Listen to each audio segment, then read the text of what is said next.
speed. So that is here. So if you watch the dial, Do both.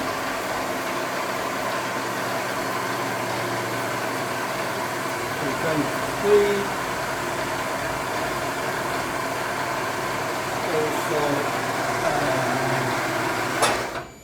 if I just show you, there's a gear change for low gear, which is there.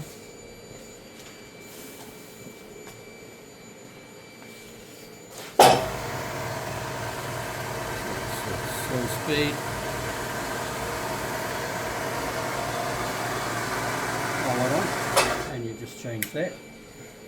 So that'll represent the right speed. Feed rate was just changed from up and down.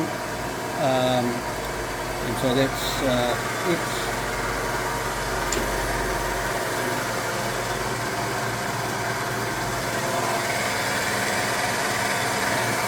And they're all simultaneous if you want it to be.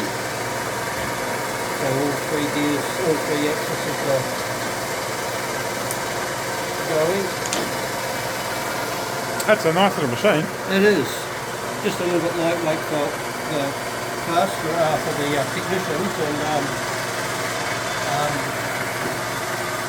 yeah, so that's why I think at one stage they tried to do some friction seal welding with it, and it just wasn't robust enough. So that's that.